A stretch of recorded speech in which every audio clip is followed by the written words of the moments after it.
زبیر رضی اللہ تعالی عنہ رسول اللہ صلی اللہ علیہ وآلہ وسلم کی بارگاہ میں حاضر ہوئے اور آپ صلی اللہ علیہ وآلہ وسلم نے پچھنے لگوائے یعنی حجامہ۔ جب حجامہ کرا کر کے فارغ ہوئے رسول اللہ صلی اللہ علیہ وسلم تو آپ نے فرمایا یا عبداللہ، اے عبداللہ، اذهب بهذا الدم، اس خون کو لے جاؤ اور ایسی جگہ پر اسے محفوظ کر دو، گرا دو جہاں اسے کوئی دیکھ نہ سکے۔ کہتے ہیں وہ خون میں نے اٹھایا رسول اللہ صلی اللہ علیہ وآلہ وسلم کا اور میں چل پڑا۔ اسی لمحے میں نے وہ خون مبارک، وہ خون رسول صلی اللہ علیہ وسلم نوش فرما لیا۔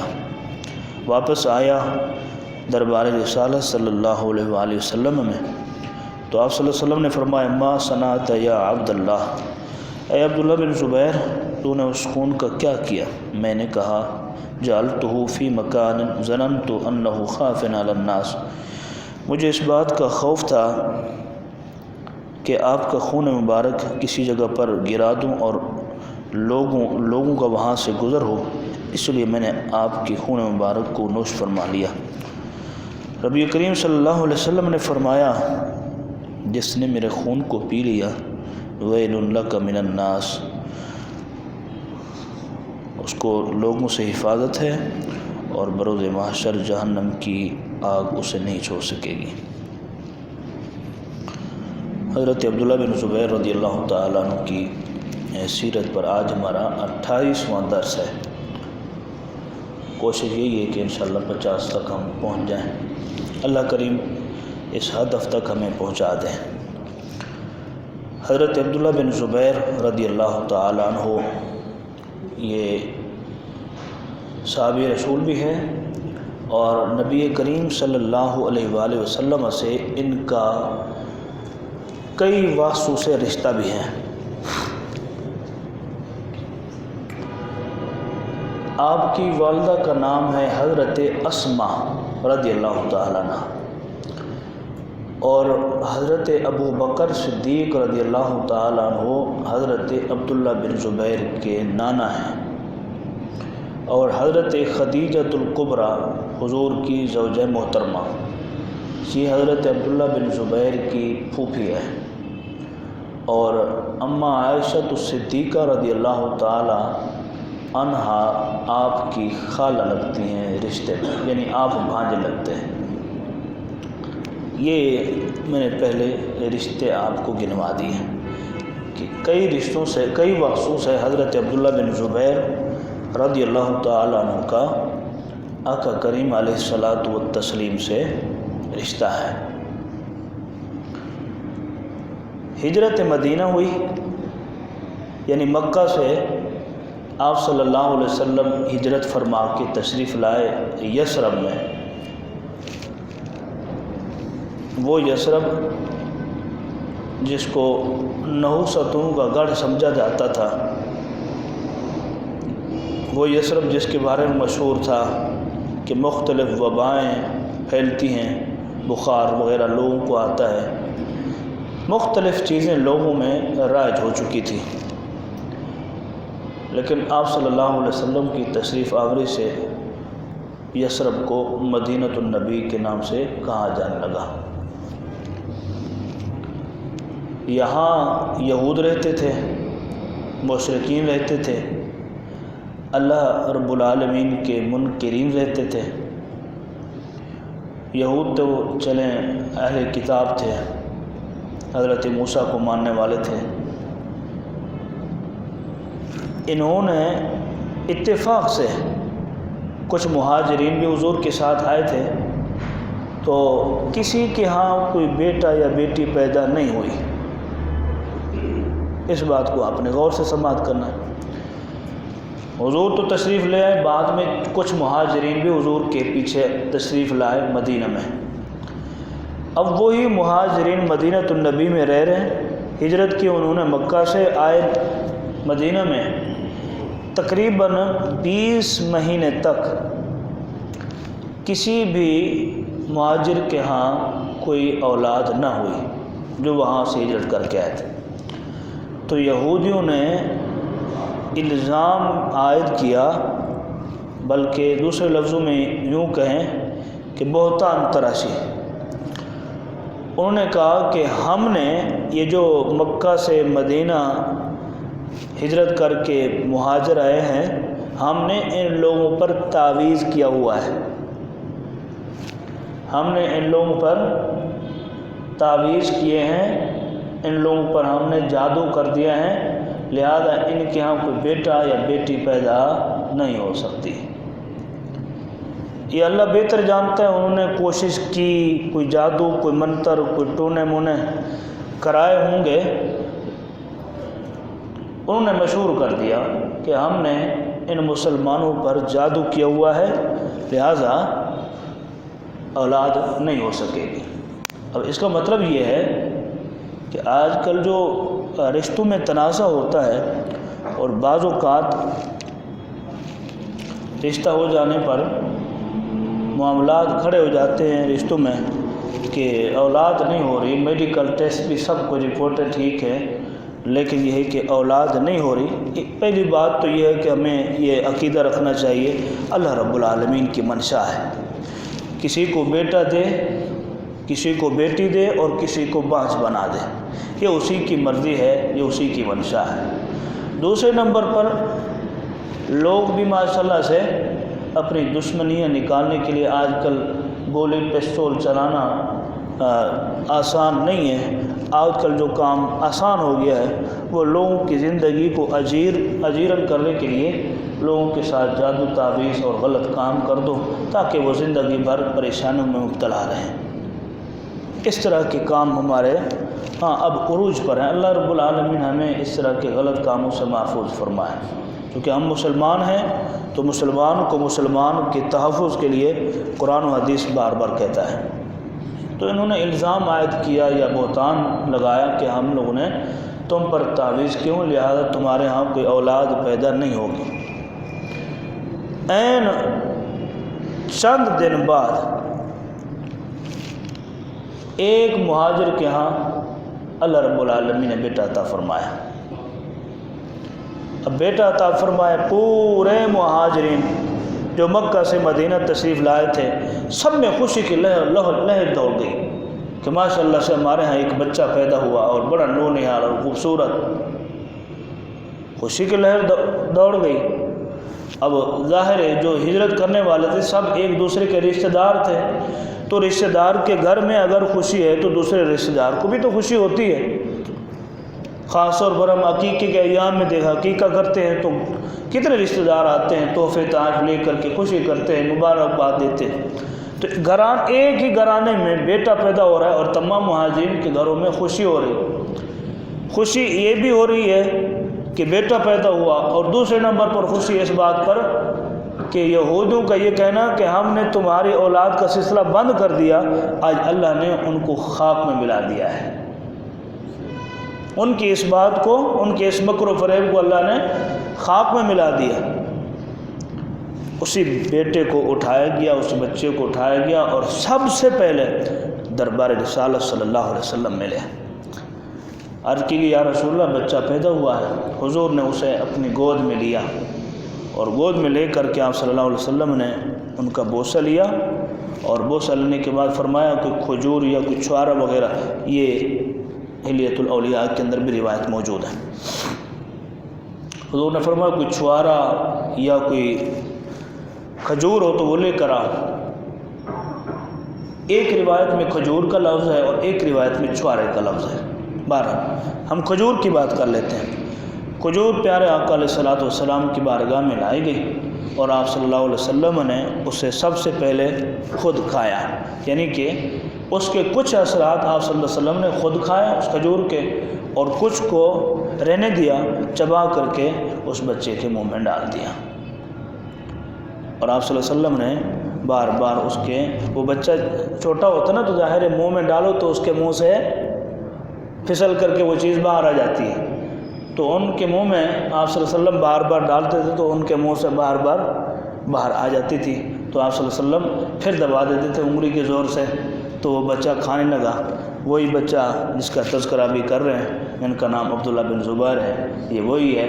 مدینہ النبی میں سب سے پہلا صحابی پیدا ہونے والا عبداللہ بن زبیر رضی اللہ تعالیٰ، یہ آپ کو یاد رکھنا ہے۔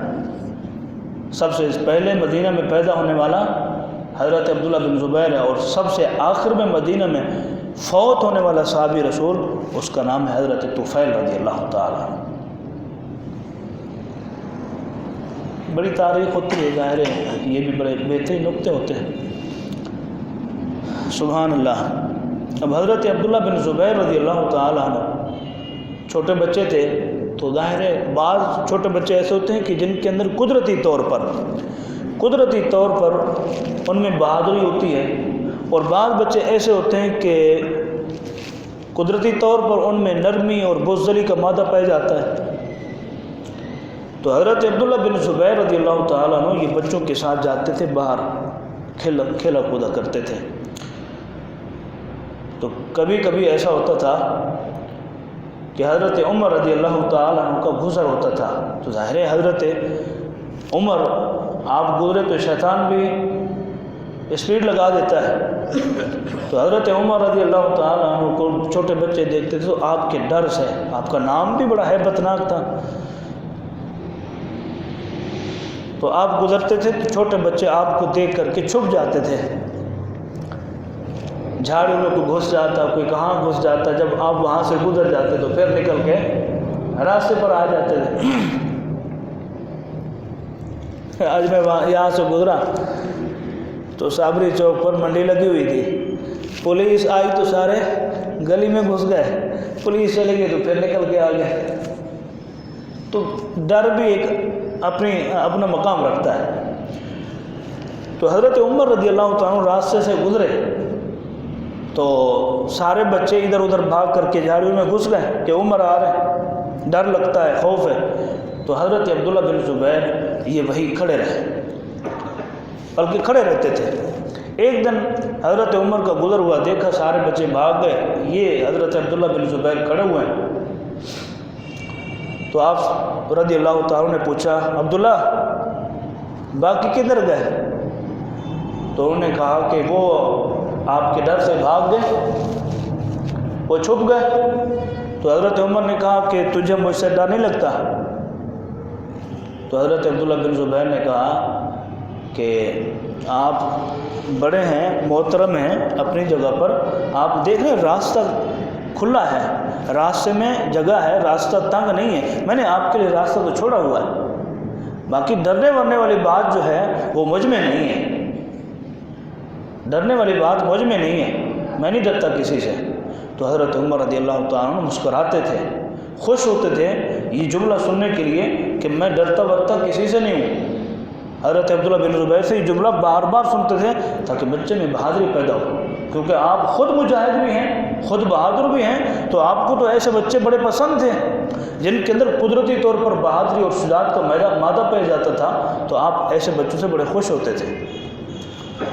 تو حضرت عبداللہ بن زبیر رضی اللہ تعالیٰ عنہ کا حضور سے کئی واسطوں سے رشتہ ہے، تو یہ ان کا آنا جانا حضور کے گھر میں لگا رہتا تھا، کیونکہ حضرت عائشہ بھی وہیں پہ ہیں، اور حضرت خدیجہ الکبریٰ رضی اللہ تعالیٰ عنہ بھی حضور کی زوجہ، حضرت ابوبکر صدیق کا گھرانہ بھی حضور کے ساتھ، حضرت ابوبکر صدیق کے گھر والے سارے، یعنی ایسا رشتہ ہے کہ جس سے انسان ٹوٹ نہیں سکتا۔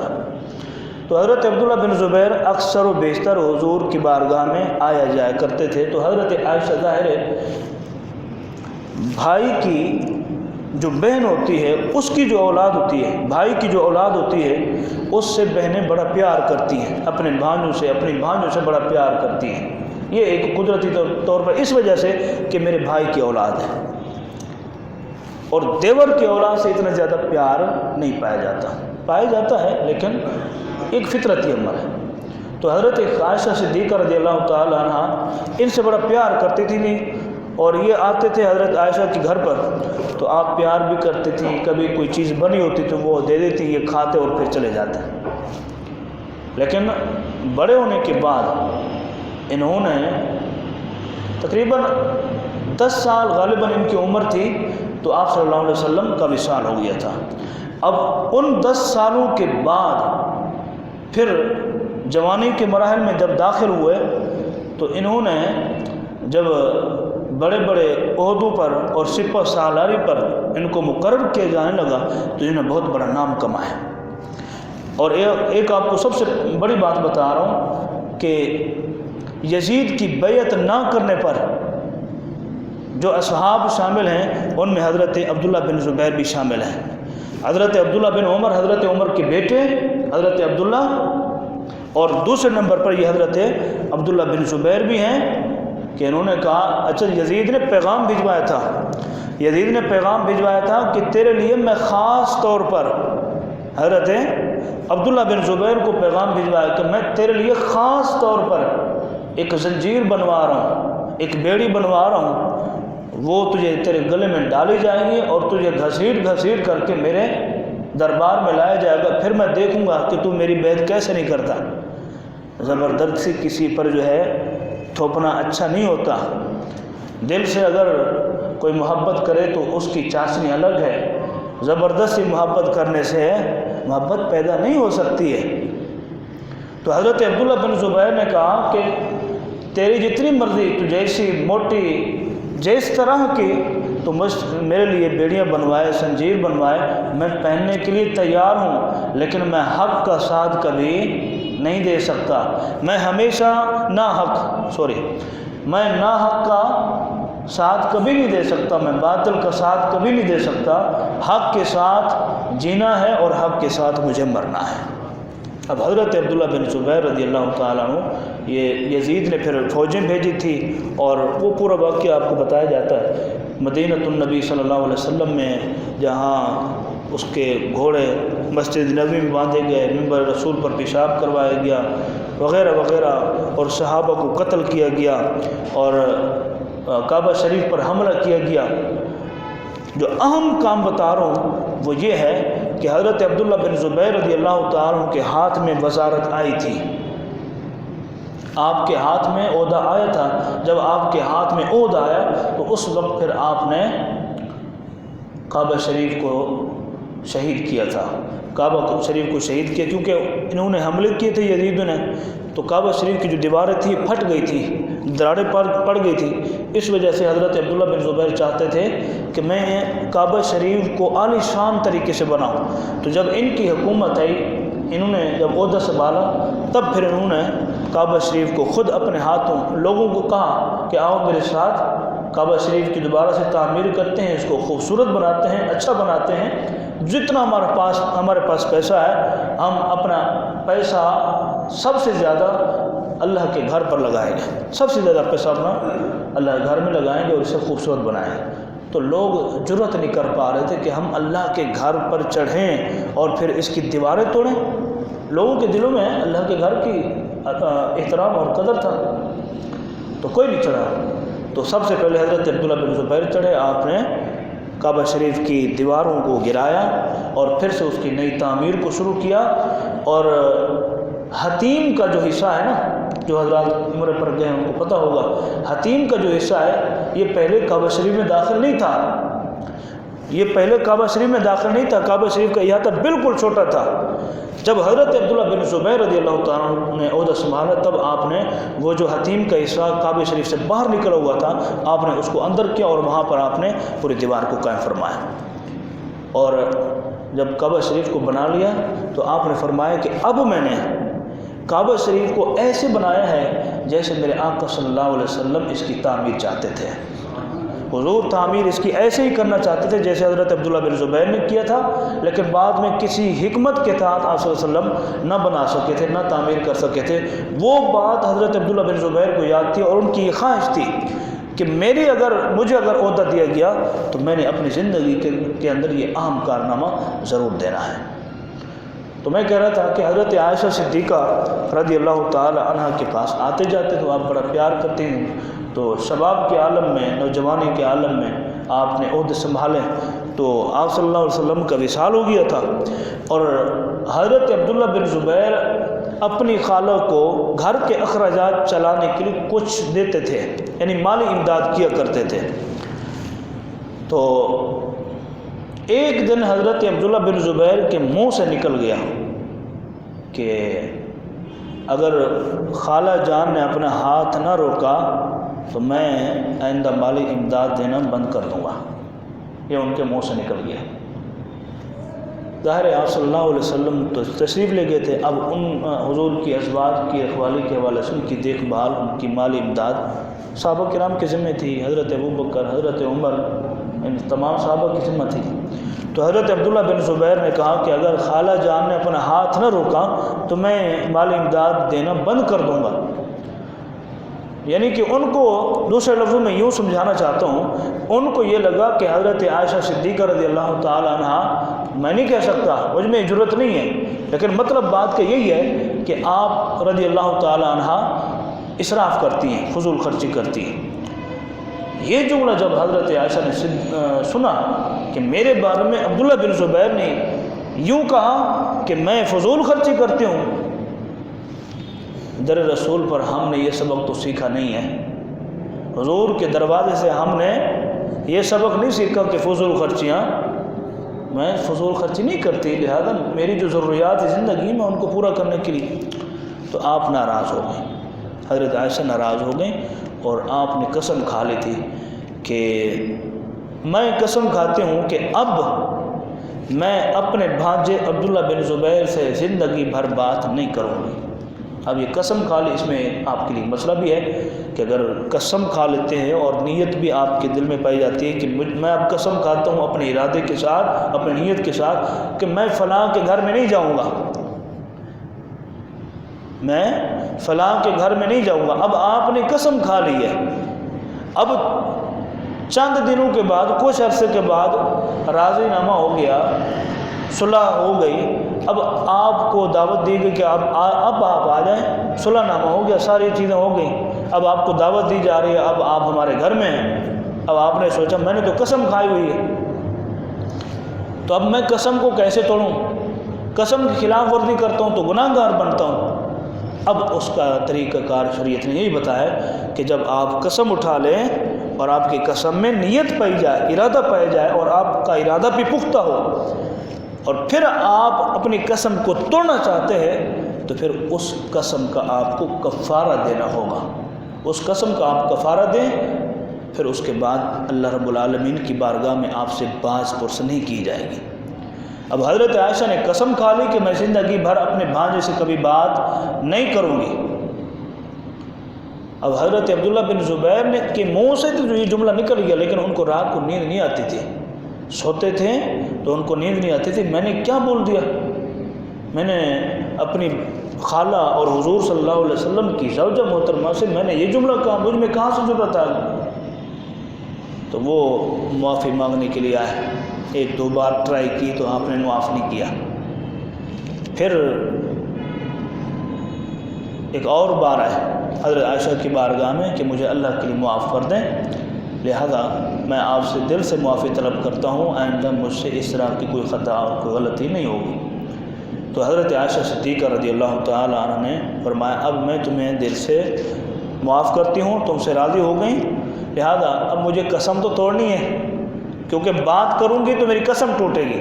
اب میں نے تم سے بات کرنا شروع کی، لہذا میری قسم ٹوٹ گئی، اب اس قسم کے توڑنے پر مجھے کفارہ ادا کرنا ہے۔ تو آپ نے 40 غلام آزاد کیے تھے۔ اس قسم کے توڑنے پر آپ نے اللہ کی بارگاہ میں 40 غلام صدقہ کر دیے تھے، حالانکہ یہ کوئی کفارہ نہیں ہے۔ آپ سمجھ گئے؟ قسم کا کفارہ 7ویں پارے کی پہلے صفحے پر لکھا ہوا ہے، لا یؤاخذکم اللہ باللغو فی ایمانکم ولکن یؤاخذکم بما عقدتم الایمان فکفارۃ اطعام 10 مساکین۔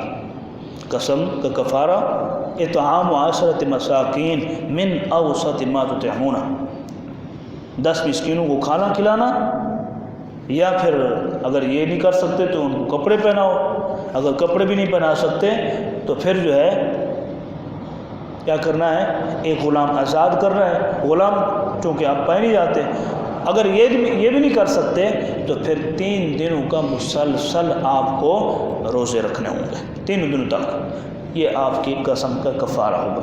اور اس میں اور بھی مسائل بہت سارے ہیں، لہذا میں اس طرف نہیں جانا چاہتا۔ تو یہ حضرت عبداللہ بن زبیر رضی اللہ تعالیٰ عنہ کا تعلق تھا رسول کریم صلی اللہ علیہ وآلہ وسلم کے ساتھ۔ آخری بات، طرابلس ایک مقام ہے، اب بھی مشہور ہے۔ اس کا ایک جرنیل تھا جس کا نام ہے جرجیر۔ یہ جرنیل تھا جسے آرمی چیف کہتے ہیں، بڑا جرنیل تھا۔ یہ مسلمانوں کے خلاف جنگ کر رہا تھا اور اس کے پاس 1,20,000 کی تعداد تھی فوج کی صورت میں، اور یہ آگے تھا جرجیر، اور اس کی بیٹی اس کے برابر میں مقابلہ کر رہی تھی مسلمانوں کے خلاف۔ اور مسلمانوں کا مد مقابل جو لشکر تھا، اس کا سپہ سالار جو تھا وہ حضرت عبداللہ بن سعد رضی اللہ تعالیٰ عنہ تھے۔ کئی دن تک یہ دونوں فوجیں آپس میں لڑتی رہیں، کوئی نتیجہ، کوئی فیصلہ سامنے نہ آئے۔ تو جرجیر نے اعلان کیا اپنی فوج میں 1,20,000 فوج کے مجمع میں اعلان کیا کہ جو مسلمانوں کے لشکر کے سپہ سالار کا سر کاٹ کے میرے پاس لے آئے گا، میں اس کو 1,00,000 روپے بھی دوں گا، اور اپنی یہ والی بیٹی اس کے نکاح میں بھی دوں گا، اس کی شادی کرا دوں گا۔ فیصلہ تو نہ ہو پایا، دونوں فوجیں آپس میں جنگ کر رہی، لیکن فیصلہ ہر دن نہیں نکل پا رہا۔ حضرت عبداللہ بن سعد رضی اللہ تعالیٰ عنہ نے پیغام پہنچوایا، حضرت عبداللہ بن زبیر وہاں سے چلے، آپ فوج کے سپہ سالار مقرر ہوئے، جرنیل مقرر ہوئے۔ اب آپ نے آگے بڑھ کر کے مقابلہ کیا۔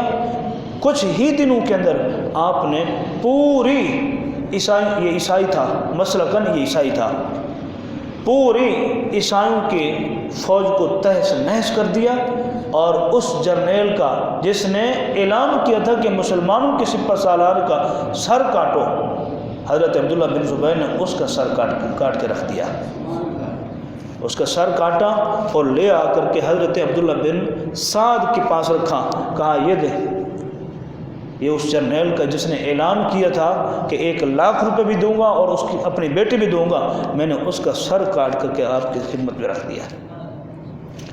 تو حضرت عبداللہ بن سعد رضی اللہ تعالیٰ عنہ کھڑے ہوئے، آپ نے اعلان کیا، آپ نے فرمایا جرجیر نے یہ اعلان کیا تھا کہ 1,00,000 روپیہ اور ایک بیٹی بھی دوں گا، اب میں اعلان کرتا ہوں کہ جرجیر کا سر کاٹا ہے حضرت عبداللہ بن زبیر نے، لہذا 1,00,000 روپیہ میں دوں گا، اور اس کی شادی اسی جرنیل کی بیٹی سے میں اپنے ہاتھ سے کراؤں گا۔ اور ایسا ہی ہوا۔ بعض تاریخوں نے یہ کہا ہے کہ اس خاتون کے ساتھ، اس جرنیل کی بیٹی کے ساتھ آپ نے شادی نہیں کی تھی، بعض نے کہا کہ آپ نے شادی کر لی تھی۔ بہرحال یہ کہ آپ نے ہر میدان میں اپنی بہادری کے، اپنے علم کے جوہر کو اور لوہے کو منوایا ہے۔ اللہ کریم آپ کی خدمت کو قبول فرمائے، اور جو کلمات ذکر کیے اللہ کریم ان پر ہمیں عمل کی توفیق عطا فرمائے۔ آخری بات جو میں نے روایت کے اندر پڑھی ہے، ذوق والی بات ہے۔ حضرت عبداللہ بن زبیر رضی اللہ تعالیٰ عنہ چھوٹے عمر کے تھے، 8 سال عمر تھی، تو آپ کے والد لے کے آئے، عرض کی یا رسول اللہ میرا بیٹا ہے، اس کو بیعت فرما دیں، تو آپ صلی اللہ علیہ وسلم نے ان کو بیعت فرمایا۔ پھر ایک دن آپ صلی اللہ علیہ وسلم نے حجامہ لگوایا، جس کو ترجمہ کرتے ہوئے ہم پچنا کہتے ہیں، یہ خون نکلواتے ہیں، جو فاسد خون ہوتا ہے اس کو مشین لگوا کر کے خون نکلوایا جاتا ہے۔ تو آپ صلی اللہ علیہ وسلم نے، اس وقت مشین نہیں تھی، اور ذرائع تھے جن کے ذریعے یہ حجامہ کروایا جاتا تھا، تو آپ صلی اللہ علیہ وسلم نے پچنا لگوایا اور خون نکلوایا۔ جو خون نکلا تو حضرت عبداللہ بن زبیر اسی لمحے حضور کے کاشان اقدس میں حاضر ہوئے۔ آپ صلی اللہ علیہ وسلم نے فرمایا جاؤ عبداللہ اس خون کو لے جاؤ، یہ میں نے پچنا لگوایا ہے، اور جا کر کے کہیں ایسی جگہ پر دبا دو، اسے محفوظ کر دو کہ کوئی دیکھ نہ سکے، حیث لا یراک، کہ کوئی دیکھ نہ سکے۔ حضرت عبداللہ بن زبیر رضی اللہ تعالیٰ نے ایک عقیدہ جاتے عقیدہ بھی دیا، اور کہا کہ میں وہ خون رسول صلی اللہ علیہ وسلم جب لے کے جا رہا تھا تو حضور کا یہ فرمان کہ جا کر کے اس کو ایسی جگہ پر گرا دو جہاں کوئی دیکھ نہ سکے، تو آپ فیصلہ نہ کر پائے، اسی خون کو لے کر کے خود آپ نے پی لیا، واپس پلٹ کر کے آئے۔ حضور نے پوچھا ما صنعتا، کیا کیا تو نے اس خون کے ساتھ؟ مجھے لگتا ہے کہ تو نے میرے خون کو پی لیا ہے۔ عرض کہ یا رسول اللہ، آپ نے تو یہ فرمایا کہ ایسی جگہ پر محفوظ کر دو جہاں کوئی دیکھ نہ سکے۔ میں نے ہر جگہ دیکھا، ہر جگہ دیکھا، یہی خطرہ تھا کہ کہیں ایسا نہ ہو کہ میں آپ کے خون مبارک کو گرا دوں اور کسی کا پاؤں مبارک لگ جائے، آپ کے خون مبارک کی گستاخی ہو جائے گی، لہذا میں نے اس کو پی لیا اور اپنے پیٹ میں محفوظ کر لیا۔ پیارے آقا علیہ الصلوۃ والسلام نے فرمایا جس کے پیٹ میں میرا خون چلا گیا اس کو جہنم کی آگ کبھی چھو نہیں سکتی۔ وآخر دعوانا الحمدللہ رب العالمین۔